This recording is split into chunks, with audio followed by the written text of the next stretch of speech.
Hello everybody and welcome back to NCAA 2005. We are back with more Vandals, trying to get through this season that's going to get a little bit more tumultuous than we maybe bargained for originally, as today we are carrying on with even more conference play. We're looking for, or actually we do have a conference win. We did beat Washington at the end of the last video. I'm just now remembering. But we need to do better in conference. We have been 500, I think, in conference the last 2 years. I think since we've joined the Pac-10, 4-4 has kind of been the ceiling. We might have won 5 games, I think, in the first year. But either way, it's been a tough go of things trying to compete in the Pac-10 with this Vandals roster, which is only getting worse due to our sanctions. And a team like Oregon State is going to really put that to the test today. On paper, we seem to be a lot closer. Actually, Oregon State is a lot higher ranks nationally than we do.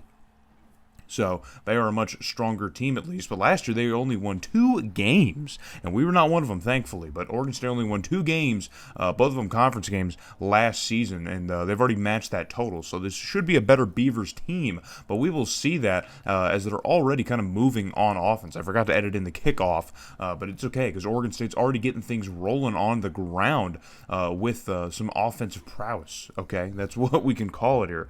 It's just some offensive prowess, as Jermaine Rutherford, the running back for Oregon State, picks up a short yardage first down, and we are pretty much already underway. There's not much left to say in this matchup. Oregon State's been a kind of a funner matchup is that a word? Not a word.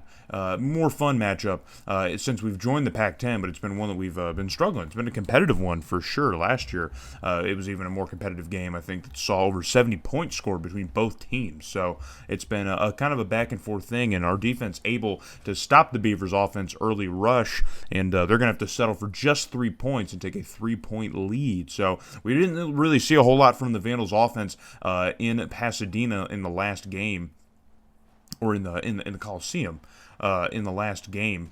So it's going to be a little bit weird to see if we can get the offense rolling here at all here in Moscow. And already we have a turnover, which is something we didn't see a ton of in the last game. Now, Deion Washington did have an interception in the last game, but now he's going to have himself a fumble, and that's the risk that you run by relying on a mobile quarterback, because he can do stuff like this. Remember, we saw Matt Norwood fumble a million times when he would run the football, but typically things were okay, but this gives Oregon State a prime opportunity at midfield, and now Rutherford is really making us pay for it as a brilliant run kind of up the middle here gives Oregon State a nice fresh set of downs here after an amazing pickup. I mean, that was just a good run, just a good old-fashioned run, finding the holes, just weaving through traffic. It's good. So on another third down, though, Oregon State trying to get the first, and they do just that. As Tommy Stewart, the freshman tight end, is able to get this pass here from Oregon State's top man, Stanford Sinclair. That's a bomb name. That's a great name. Sinclair, the quarterback. But they're going to go with the direct snap now to Rutherford to try and pick up another short yardage first down. That was definitely a close call, and he's celebrating as if he got it. So we're going to go with him and say that he did get the first down. So, but now it's 3rd and goal as our defense is really making Oregon State fight for every single inch here. Sinclair's going to roll out, but throw it to the opposite direction. He had a wide open receiver in the end zone. It was Kyle Renendo, the fullback for Oregon State, and he was, I don't know, just not able to get his hands around the football or track that ball very well. I'm not entirely sure, but either way, Oregon State's going to have to settle for the points once again, and that is going to be another field goal. So 6-0 is the score here after 1 quarter of play. Even though it's kind of really been all Oregon State offensively, we've only seen just 6 points. So our defense is doing their job right now in the Kiwi Dome, but now things might just start busting wide open as Rutherford is getting out into open space here, and he chews off another humongous run as Oregon State just continues to be really effective on the ground. We just haven't really seen Sinclair really catch a lot of magic through the air. He is a first-team All-American in the Pac-10, or first-team All-Conference Pac-10, Sinclair is. So you might expect a little bit more. He didn't have that remarkable of a season last year, and his season this year is also not really super remarkable. Same with Rutherford, but we are seeing both of them utilize the legs here and get a little bit more active on the ground, as Sinclair now keeps the ball himself and tries to get into the end zone for a Oregon State touchdown, looking for that first one still for either team. But now it's 3rd and goal again, and now it's Renetto, the fullback, who's going to get in and get himself his second touchdown touchdown of the year. He's only got one so far, but there he goes getting his second one. And now Oregon State extending the lead, adding some points onto it. Now because of the field goals, it is still only a 2-possession lead, and we could take the lead, but Oregon State is back on offense. And now Rutherford, the C's part at the middle of the field, and he's off to the races, and it is quite the foot race, and he's got a few men in pursuit, but none of them have the speed to match Rutherford as the junior for Oregon State chews off a record-setting run, apparently. Either a school or FBS, I couldn't tell. I think it's a school record. I don't know. But either way, a record-setting rush for Rutherford. I mean, look, oh my goodness. Who was that who just shuffled out of the way? Did you guys see that? He just shuffled out of the way completely. Who is that? That was Jackie Johnson, the freshman right outside linebacker, making a freshman mistake of just taking himself out of position of the play and not really making a chance. Not giving himself a chance, taking a chance. But now we're finally moving on offense a little bit here, and now we have Payne who's going off to the races after that ball was dumped into a bucket from Washington. An amazing throw from Washington, and that's just going to get us our second first down of the game. So as you can see, offensive woes are still continuing now back home in Moscow. I thought that might improve a little bit once we got off of that brutal road trip, but things are still struggling. But hey, Washington, better late than never, finally getting the boys moving a little bit as Dalton Payne here is chews off a huge gain through the air along the sideline. So 1st and 10 now, down 20-0. We're going to hand this one off to C.R. Madison, and Madison finds a little bit of room here, and it's just enough to get a first down, but not a touchdown, but it's fine. We will take everything that we can get at this stage in the game because we got quite a deficit that we're trying to dig ourselves out of. So 1st and goal now for the Vandals. Washington in a collapsing pocket here finds an open target in the very back of the end zone, and it's going to be another touchdown. I think McGraw is his name because he's listed because DeAndre Poole is listed as the backup fullback, but I think because Bam Blanks is injured, I think now he's just listed as the starting tight end, and now McGraw, who's the backup fullback, I think is now who's in. That's who I believe the 42 is. So Oregon State now back on offense after we have answered back here, and they are going to answer back themselves with another humongous play as Sinclair finds an open man, and he's got plenty of open space behind him. Nobody is behind him, and it's just a foot race to the end zone, which again, Oregon State is going to win and add another touchdown to the total, and things are going just from bad to worse here in the Kiwi Dome.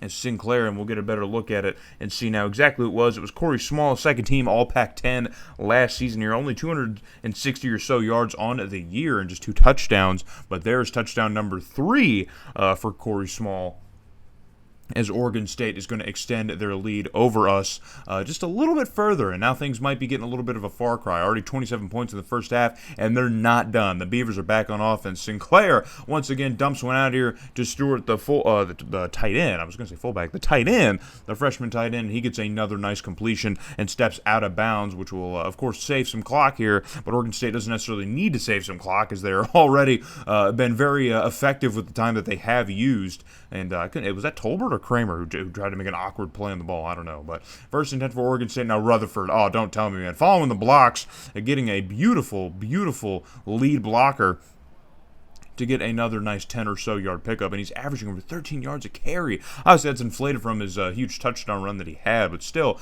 been a very effective running back so far in this game. That is undeniable. And Oregon State's offense in general has been very effective in this game, which is also undeniable, as Sinclair is able to find another open target in the end zone for another Oregon State touchdown. And now the Beavers, and I believe that was Norm Vincent, I think, only has 1 touchdown on the year, but I think that's who caught that one. I think. But either way, it's 34-7 now, and a tipped ball from Washington late in the first half is going to end up in an interception for Oregon State here, and things, again, bad to worse, worse to worser. Fortunately, our defense is able to get the ball back here in just 20 seconds or so. So we are back on the attack once again, and this time Washington able to find an open target downfield, and it's Roderick Williams, man. Roderick Williams. And there you see a nice little stat line at the bottom. I don't even have to tell you. I have it wrote down, but I don't even need to tell you because the game was nice enough to flash a graphic for me. It doesn't always help me out with the graphics. The newer games are a lot better with that. That's why I have to go through and research and write down all these stats and numbers before the game. So, but either way, late in the first half now, we are still trying desperately to get at least more points. Just try and do whatever we can. And it looks like Sierra Madison catching a ball out of the backfield on a 3rd and short, but can't get there. And now it's 4th and 4. So Washington, the offense still on the field. field. The ball is tipped out of bounds. Another great effort to try and catch it, but I think it would have been out of bounds regardless. So Oregon State's going to take over on downs with 11 seconds left in the first half. So clearly there's nothing else that they can do with 11 seconds, right? As Sinclair takes the snap, wants a home run shot downfield, and that's going to be caught somehow, miraculously. And it's Rutherford, man. He is just absolutely just eating our lunch. No matter what, man, he's eating our lunch. And with just seconds left to go here, Oregon State calling a timeout to send out the special teams unit to get another 3 points to add on to the total, man. Because, hey, just pour it on, I guess. Just pour it on. And now it's 37-7 after the first half. 37-7. It's giving flashbacks to Stanford, man. To Stanford blowing us out. So, yeah. So, in the third quarter, I'm just trying to find the words here because there's really not much going on left now, but we're going to try and continue, I guess, the momentum, if we can. Build some momentum, first of all, and then try to continue that. See if we can. But we already got a nice little completion from DeAndre Poole, of all people. Now, remember, Poole gave us a lot of headaches a couple seasons ago. The sanctions, I think, are a large part of him. He's the big reason to blame here for that. I mean, obviously we are because we're running the program, but Poole was definitely the thorn in our side that got the NCAA very much pissed off at the Idaho program. So, Sierra Madison gets a first down, nearly gets into the end zone for another touchdown, but is brought down just shy, and he only has one on the year. So I can tell he's fiending for an extra one as he's going to get the call once again. Spin move. A huge athletic effort to just get back in, and he does. He manages to get to the end zone, and Sierra Madison is going to get himself just his second touchdown of the season. He's got over 300 yards. He's had a decent start to the year, but just has not been entering into the end zone. Stuart Malone doing everything he can to clear a path for Madison, who's just running into the blocks, but it worked out, so everything's okay. And now Rutherford, oh God, please no. Oh, please no. Please don't. Stop doing this. And Rutherford just cannot be, he can't be stopped. He cannot be contained. As he is just continuing to chew yards up on the ground. Our defense, as we've discovered the hard way, is apparently not as equipped to handle a running attack as we thought they were. So, it's a tough revelation to have in the midst of a blowout. But late in the third quarter, potentially the last play on a 3rd and long, Sinclair's going to throw for it. He is hit as he throws, and that's going to be an interception heading the other way. And now there's plenty of open running room. Does anyone have the speed to catch up? I don't think they do. And this one's going to go all the way back to the house for a pick 6. And that is the second turnover for Oregon State. So we're now winning the turnover battle, which doesn't seem like it, but that's going to at least get us, I mean, I don't want to say back in the game, but I mean, it's a nice little boost that we definitely needed. And I'm now looking over the roster trying to see exactly, and it looks like it might have been Justin Lewis, perhaps? I think it was Justin Lewis, the left outside linebacker. That looks like a 58, and I don't see a 58.